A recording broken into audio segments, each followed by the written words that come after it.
আসসালামু আলাইকুম, আমি মোহাম্মদ ইসরাফিল খান। আমরা আজকে চলে এসেছি ম্যাথ অ্যান্ড ট্রিক ফাংশনের পরবর্তী ক্লাসে। আমরা আজকে যে চারটা বিষয় দেখব সেটা হচ্ছে sum, sum if, sum ifs, sum product. চারটি বিষয় নিয়ে আমরা আলোচনা করব।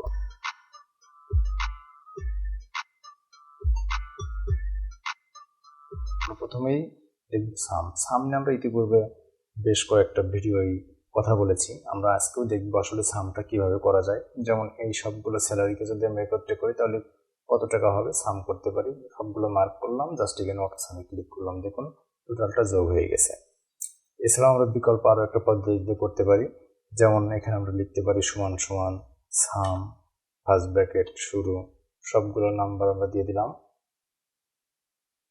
ব্র্যাকেট ক্লোজ, দেখুন এটা চলে এসছে। পরবর্তীতে আমরা ক্যালকুলেশন করব সাম ইফ। সাম ইফ নিয়ে ক্যালকুলেশন করব। এখানে সাম ইফের কাজ হচ্ছে একটা শর্ত দেওয়া, সেই শর্তের আলোকে ক্যালকুলেশনটা করবে। দেখুন আমরা সেটা লিখি সমান সমান সাম ইফ, দেখুন চলে আসছে, ডাবল ক্লিক করলাম। এখন এখান থেকে আমরা সূত্রটা দেখে নেওয়ার জন্য এখানে এফএক্সে ক্লিক করলাম, দেখুন সূত্রটা চলে আসছে। জাস্ট এখানে রেঞ্জ চাচ্ছে, আমরা কোন রেঞ্জ এটা করব, সেটা হচ্ছে এই রেঞ্জে আমরা এটা ক্যালকুলেশন করব। ক্রাইটেরিয়া বলতে বোঝাচ্ছে এর ভিতর থেকে আমরা কোনটা সার্চ করব, কোনটা আমাদের দরকার। ধরে নিলাম আমরা এটাই সার্চ করব, এটা আমাদের দরকার, তো সেক্ষেত্রে আমরা জাস্ট এটাই সিলেক্ট করে দিয়েছি। পরবর্তীতে হচ্ছে সাম রেঞ্জ মানে হচ্ছে যোগফল, তবে এখানে যোগের একটা অপশন আসবে, এক কথায় সংখ্যা আসবে, তাহলে আমরা সেটা এখানে এটা দিয়ে দিলাম। জাস্ট এখন ওকে প্রেস করে দিলাম। দেখুন এখানে 61,000 চলে এসেছে। কিভাবে? কারণ আমি এই নামটা দিয়েছিলাম আল শহীদ সিয়াম। এটা দেখুন দুই জায়গায় আছে, এখানে আছে এবং এখানে আছে, তাহলে এখানে একটা আছে 35 আর একটা আছে 26, সেই হিসেবে 61 হয়। এখন ধরুন এই আল শিহাদ সিয়ামকে আমি যদি অন্য একটা নাম দিয়ে দিই, দেখুন এটা অটোমেটিক্যালি এখন চেঞ্জ হয়ে যাবে সংখ্যাটা। দেখুন শুধুমাত্র একটা আছে। এখন যদি আমরা এই নামটা আরো 3 জায়গায় দিয়ে দিই, কারণ এখানে একটা দিলাম, লাস্টে একটা দিলাম, দেখুন সেক্ষেত্রে আরো সংখ্যাটা বেড়ে যাচ্ছে। এখানে ধরেন এখন যদি 78,000 হয়, এখানে যদি এখন 20,000 জায়গায় 30,000 দিই, তার মানে আরো 10,000 এখানে বেড়ে যাবে। এটাই হচ্ছে সাম ইফের কাজ, যেখানে একটা শর্তের আলোকে একটা নির্দিষ্ট বিষয়কে সার্চ করা যায়, সেটা নাম হতে পারে, প্রোডাক্ট হতে পারে।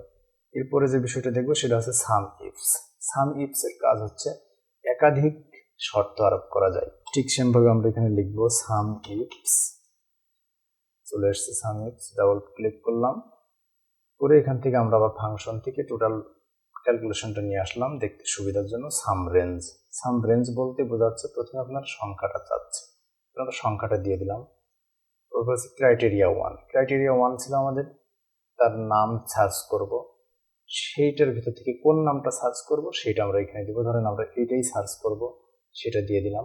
ক্রাইটেরিয়া টুতে আমরা লোকেশনটা সার্চ করব, এই লোকেশনের মধ্যে থেকে আবার আমরা কোন নির্দিষ্ট স্থান থেকে কোনটা সার্চ করব সেটা হচ্ছে ধরেন আমরা ঢাকা সার্চ করব। এখন ওকে প্রেস করলাম, 35 আসছে। দেখুন আমি এখানে যে শর্তটা দিয়েছিলাম সেই শর্তটা ছিল যে এখানে যতগুলো নাম আছে তার মধ্যে আল শিহাদ সিয়ামকে সার্চ করব, এবং পরবর্তী শর্ত দিয়েছিলাম শুধু ঢাকা সার্চ করব। এখন দেখুন এখানে আল শিহাদ সিয়াম কিন্তু আরও এক জায়গায় আছে, অর্থাৎ সেই হিসেবে 35 আর 20 হয় 55, কিন্তু সেটা এখানে আসেনি, 35 এসছে। কারণটা কি? কারণ ছিল আমি ঢাকা লোকেশনটা স্পেসিফিক করে দিয়েছিলাম, মানে আল শিহাদ সিয়াম দুই জায়গায় আছে বাট ঢাকা এক জায়গায় আছে, সেজন্য একটাই ক্যালকুলেশন করছে। এখন এই ঢাকাটাকেও যদি আমি এখন আবার এই আল শিহাদ সিয়ামের জায়গায় ঢাকা করে দিই, তাহলে এইটা এখন 55,000 হয়ে যাবে। তার মানে নাম দুই জায়গায় একই থাকা সত্ত্বেও লোকেশনটা ভিন্ন হওয়ার কারণে দুইটা একসাথে যোগ হয়নি। আমি এখন যখন লোকেশন দুইটা একসাথে করে দিয়েছি, তার মানে দুইটা শর্তই এখানে গ্রহণ করে নিয়েছে। আশা করি আপনারা এটাও বুঝতে পেরেছেন কিভাবে সাম ইফস এর কাজটা করা হয়। সাম প্রোডাক্ট, এটা খুব একটা সহজ বিষয়। দেখুন আমরা যে আলোচনাটা করবো এখানে সেটা হচ্ছে সাম প্রোডাক্ট বলতে, দেখুন সাম মানে যোগফল, প্রোডাক্ট মানে গুণফল। সাম প্রোডাক্ট মানে লাস্টের দিক থেকে চিন্তা করলে প্রথমে গুণ করতে হবে, পরে যোগ করতে হবে। এই এতগুলো সংখ্যাকে একবারে গুণ এবং যোগ করে একবারে একটা অ্যান্সার নিয়ে আসা যায়, সেটাকেই সাম প্রোডাক্ট বলে। যেমন ধরুন এখানে লিখব সাম প্রোডাক্ট, এই চলে এসছে। এখন দেখুন এখানে বলছে অ্যারে 1, অ্যারে 2, অ্যারে 3, তো এইখান থেকে যদি আমি টোটালটাকে সার্চ নেক্সটটা নিলাম, পরেরটা নিলাম, তারপরটা নিলাম, জাস্ট এন্টার প্রেস করলাম। এই জায়গায় অটোমেটিকলি এখন সাম প্রোডাক্ট মানে এক কথায় গুণ করে যোগফল যেটা হবে সেটা একবারে চলে আসছে। যদি আমরা এই সত্যতা যাচাই করতে চাই, দেখুন আমরা এখানে জাস্ট সমান সমান দিয়ে এইটে গুণন এইটা গুণন এইটা গুণন এইটা দিলাম 16, সব কটাই এখানে করে দিলাম, তাহলে সব কটাই 16। এখন আমি বলেছিলাম সাম প্রোডাক্ট মানে প্রথমে গুণফল, সেই জন্য আমি সব কটাই গুণ করলাম, পৃথক পৃথক গুণ করলাম, করে সাম করব, যোগ করব। তাহলে সব কটাকে এখন যোগ করব, দেখুন 192। তার মানে যে কাজটা একাধিকবার সবগুলো গুণ করে করে করা লাগতেছে এবং পরবর্তীতে যোগ করে করা লাগতেছে, সেই একই কাজটা সাম প্রোডাক্ট দিয়ে একবারে করা সম্ভব।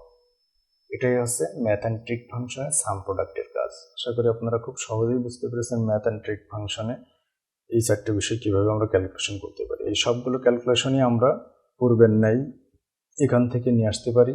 মোর ফাংশন থেকে এখানে আমরা সার্চ করব ম্যাথ অ্যান্ড ট্রিক, এখান থেকে আমরা সবগুলো সার্চ করলে পেয়ে যাব যে চারটে অপশন আমরা এখানে নিয়ে আসছি।